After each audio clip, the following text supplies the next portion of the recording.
পয়েন্টের পক্ষ থেকে শুভকামনা। আশা করি ভালো আছেন।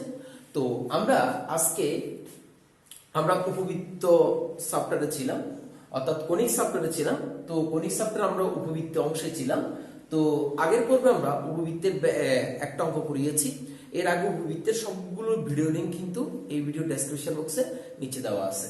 সো এখন আমরা আজকে স্যার অসংখ্য সাহা ওনার বইয়ের 4 এর 3 নম্বর অঙ্কটা করব। এটা কিন্তু বোর্ডেও আসছে। সো অঙ্কটা একটু দেখি। এর আগে আমরা একেবারে উপবৃত্তের আদর্শ সমীকরণ আকারে ছিল সেই ধরনের একটা অঙ্ক করেছিলাম আর কি, সেটাও ইম্পর্টেন্ট ছিল। তো এখন কিন্তু সমীকরণটা আদর্শ আকারে দেওয়া নাই, একটু জটিল আকারে দেওয়া আছে। জটিল না, একটু কমপ্লেক্স আকারে দেওয়া আছে, এটা বলা যায়, ঠিক আছে। তো তাকে আমরা আমাদের আদর্শ আকারে পরিণত করব। তো 6x² + y² minus 36x minus 4y plus 43 = 0 সমীকরণটির উপকেন্দ্র এবং নিয়ামকের সমীকরণ বের করো। তো সমীকরণটির উপকেন্দ্র নিয়ামক কেন, যতগুলো বের করতে বললে আমরা সবগুলো বের করতে পারবো, ঠিক আছে। সো আগে আমরা সেটাকে আদর্শ আকারে পরিণত করি। আদর্শ আকার means x² / something² + y² / something², ঠিক আছে। আর x মাইনাস বা প্লাস কিছু একটা করে স্কয়ার করব, যাতে আমরা কেন্দ্রটা খুঁজে পাওয়া যায়।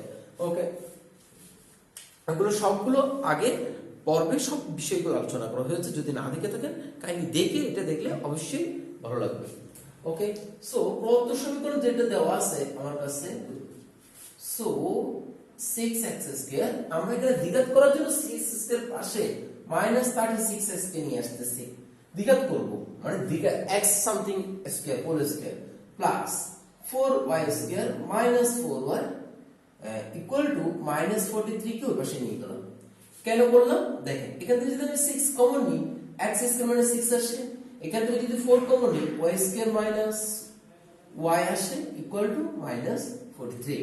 এখন এটাকে যদি আমি দ্বিঘাত করতে যাই তাহলে x² - twice x into 3 করতে হয়, কারণ এখানে 6x, এখানে হচ্ছে 6x। ওকে, সো এখানে দ্বিঘাত করতে হলে এখানে 3 করতে হবে, 3 × 6 6x, তাহলে b কে করতে হবে 3²।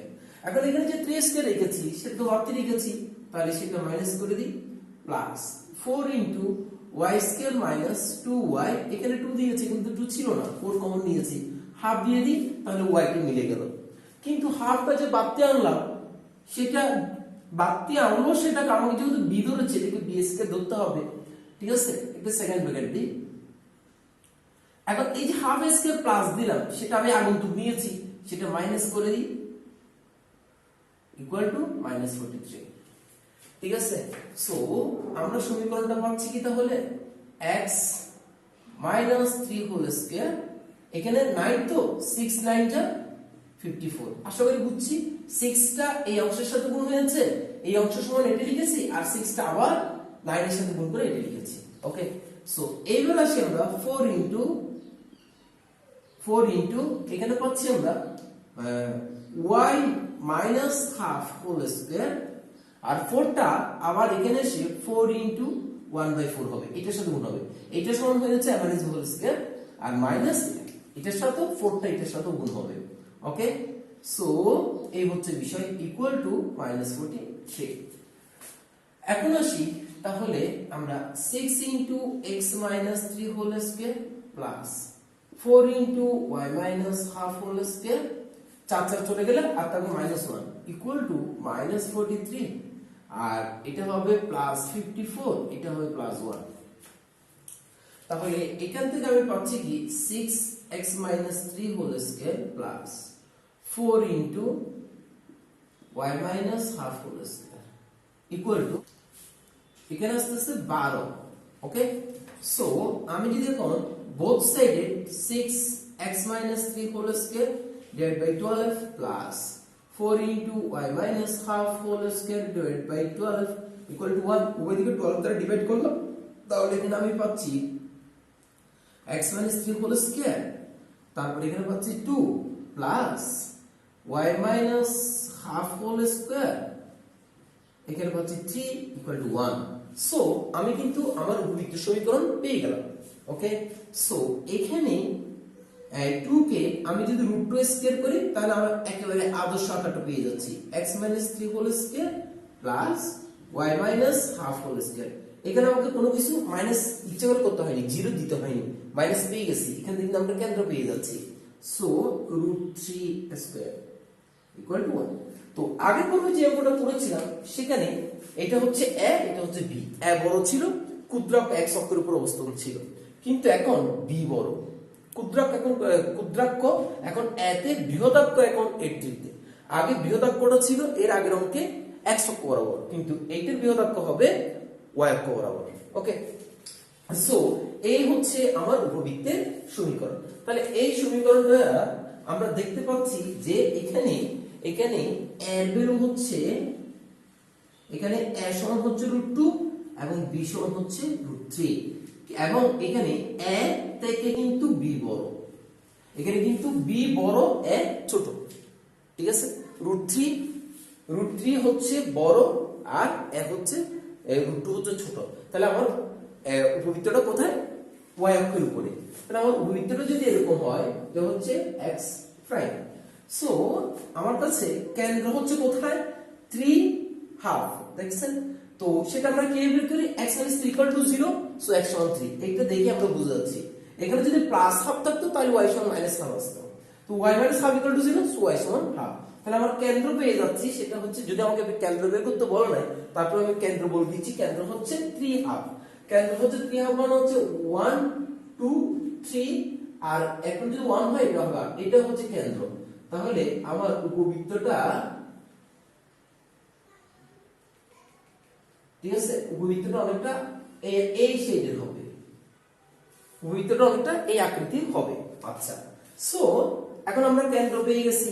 এইবার আসি, এখানে a হচ্ছে √2, b হচ্ছে √3।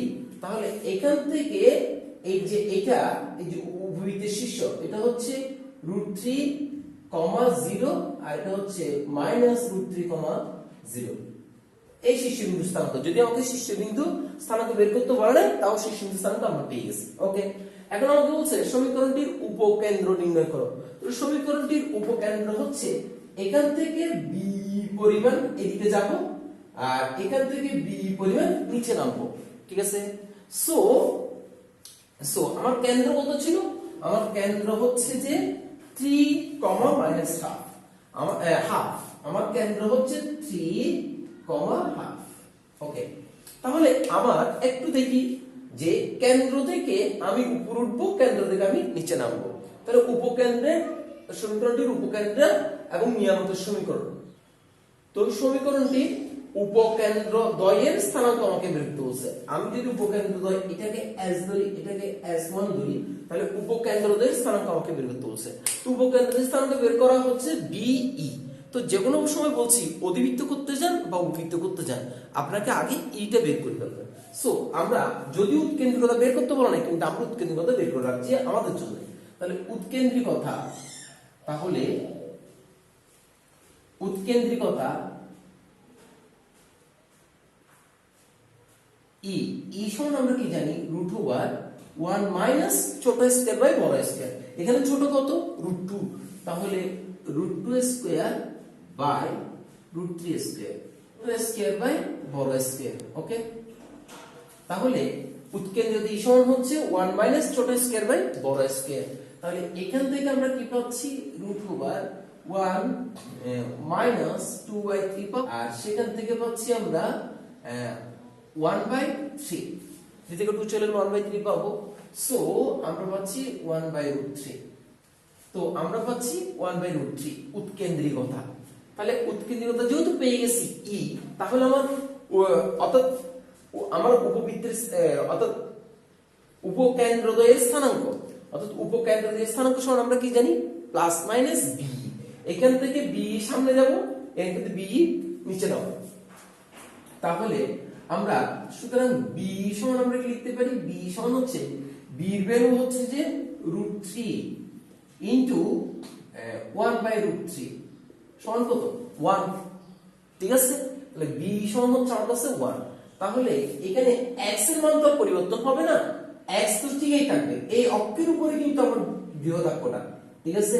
তো x এর মান তো ঠিকই থাকবে। তাহলে উপকেন্দ্রদ্বয়ের স্থানাঙ্ক, উপকেন্দ্রদ্বয়ের আমি স্থানাঙ্ক পাবো, একটা হচ্ছে x এর মান ঠিক থাকবে, x এর মান ঠিক থাকবে, কারণ এই এই অক্ষের উপরে কিন্তু এই সামনে যাব আর পিছনে যাব, তার মানে হাফ এর সাথে এখানে y এর মান আছে কত, এখানে এই ক্যান্টু y এর মান হচ্ছে হাফ, হাফ এর সাথে আমি b পরিমাণ উপর উঠবো, হাফ এর সাথে যদি 1 যোগ করি তাহলে হাফ এর সাথে যদি আমি 1 যোগ করি তাহলে 3/2, তাহলে একটা পাবো 3/2। এই হাফ এর থেকে যদি এবার আমি 1 বিয়োগ করি তাহলে পাবো 2, 1 -2, তার মানে -half, তার মানে একটা পাবো -half। আশা করি আমরা এতটুকু বুঝছি, ঠিক আছে। আর যদি এইভাবে বুঝতে না পারি তাহলে আমরা অন্যভাবে করি, এইভাবে করে x = 0 আর y = কত, b, এভাবেও করতে পারেন আপনি। তাহলে এখানে এইটাকে বড় হাতের x দ্বারা সূচিত করা হয়, এখানে x বাই এত y বাই এত বড় হাতের y দ্বারা সূচিত করি, যা উপবৃত্তের সমীকরণ। তাহলে এখানে x মানে বুঝাতে যাচ্ছি x - 3 = 0, সো x সমান কিন্তু 3। সো y মানে আমি বুঝাচ্ছি y - half, তাহলে y - half = b এর মান পেয়ে গেছি 1, তাহলে y হচ্ছে আমাদের কাছে কত, প্লাস মাইনাস b, তাহলে প্লাস মাইনাস b, তাহলে y = half প্লাস মাইনাস 1, তাহলে এখান থেকে একটা পাবো 3/2, আর প্লাস করলে পাবো 3/2 আর মাইনাস করলে পাবো -half। তো সেইভাবে এভাবেও করতে পারেন, চাইলে সরাসরি কেন্দ্র থেকে আমি যেভাবে করছি সেভাবে করতে পারেন, প্রথমবারের মতোই করতে পারেন। তাহলে উপকেন্দ্র দিয়ে স্থানাঙ্ক আমরা পেয়ে গেছি। আমাকে বলছে নিয়ামকের সমীকরণ নির্ণয় করো, তাহলে নিয়ামকটা কোন দিকে হবে, এদিকে একটা হবে তারপর এদিকে একটা হবে, এই হচ্ছে নিয়ামকের সমীকরণ। তাহলে নিয়ামকের সমীকরণ আমরা কি করি, কেন্দ্র থেকে b/e পরিমাণ উপরে উঠবো, b/e পরিমাণ নিচে নামবো, শেষ। তাহলে b/e পরিমাণ যেহেতু আমাকে নিচে নামতে হবে, তাহলে আমি বলেছিলাম অধিবৃত্ত বা উপবৃত্ত আঁকার সময় সবকিছু বের করার সময় ই যদি বের করে ফেলেন কাজ অর্ধেক শেষ। যদি x অক্ষ বরাবর থাকে তাহলে এই বের করবেন বা x অক্ষের সমান্তরাল থাকলে, আর যদি y অক্ষ বরাবর থাকে তাহলে b বের করে নেবেন বা b/e বের করে নেবেন বা a/e বের করে নেবেন। তো আমাদের যেহেতু y অক্ষ উপরে বা y অক্ষের সমান্তরালে, y অক্ষের উপরে y অক্ষের সমান্তরালে যেহেতু আছে বৃহদাক্ষটা, তাহলে আমরা b/e এমনি বের করে ফেলি, কারণ নিয়মের সমীকরণ আমাদের লাগবে। সো b/e b হচ্ছে আমাদের কাছে √3 আর e এর ভ্যালু হচ্ছে 1/√3, তাহলে এখান থেকে পাচ্ছি আমরা 3। তাহলে আশা করি আমরা নিয়ামকের সমীকরণ বের করতে পারবো। এখান থেকে 3 একক পরিমাণ এখানে আসবো, তার মানে হাফ এর সাথে 3 যোগ করব, এখানে কেন্দ্র হচ্ছে 3,half y, x তো ঠিক থাকবে, তাহলে এখানে হাফ এর সাথে যদি আমি 3 যোগ করি হাফ এর সাথে, তাহলে আমি কোথায় উঠবো, এই যে এই দ্বিকক্ষরেখার পাদবিন্দু স্থানাঙ্ক পেয়ে যাব। তাহলে হাফ এর সাথে যদি আমি 3 যোগ করি, তাহলে 3 দুগুণ 6, 6 এর 7, 7/2 পাবো। তার মানে এটা পাবো, সেটা হচ্ছে x এর মান তো 3 থাকবেই, যেহেতু এই y এর সমান্তরালে যে এই রেখাটা যেভাবে টানি না কেন এখানে x এর মান কিন্তু 3, তাহলে 3,7/2, ঠিক আছে। এটা হচ্ছে নিয়ামকের পাদবিন্দুর স্থানাঙ্ক।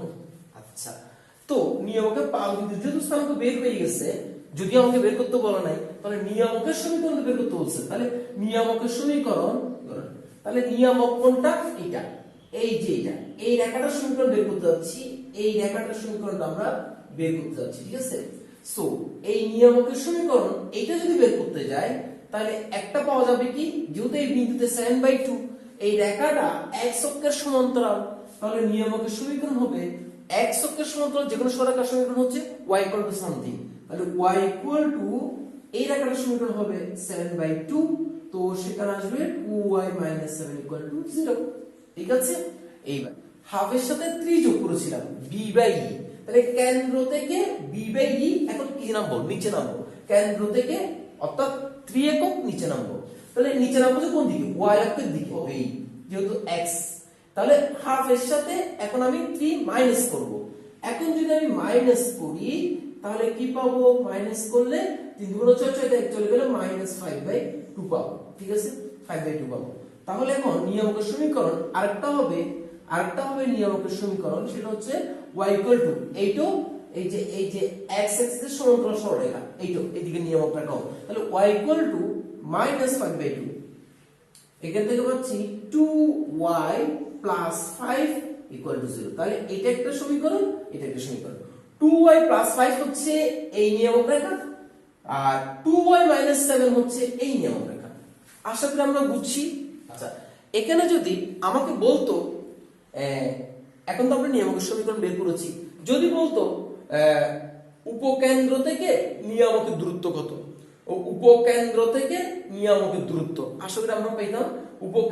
উপকেন্দ্রের স্থানাঙ্ক তো আমরা বের করেছি না, এই যে উপকেন্দ্র, যদি বলতো উপকেন্দ্র থেকে নিয়ামকের দূরত্ব কত, তাহলে এই উপকেন্দ্র হচ্ছে এখানে কত ছিল, 3/2। এখানে এইটা কত আসছিল, 3/2। যদি আমাকে বলে নাই, আসলে সৃজনশীল করতে দিলে যাতে আমরা পারি। আর এটা ছিল 3,5 এই উপকেন্দ্র। তাহলে উপকেন্দ্র থেকে কত অনুরূপ নিয়ামক রেখার দূরত্ব, তাহলে b/e মানে 7/2 থেকে 3/2 মাইনাস করলে যা আসে সেটাই হবে অনুরূপ উপকেন্দ্র থেকে অনুরূপ নিয়ামক রেখার দূরত্ব। তো আশা করি আমরা বুঝতে পারছি। এবং আমাকে যদিও বলেন বৃহৎকের সমীকরণ কোনটা, তাহলে বৃহৎকের সমীকরণ আশা করি আমরা নির্ণয় করতে পারবো, এবং কি বৃহৎকের দৈর্ঘ্য আমরা নির্ণয় করতে পারবো।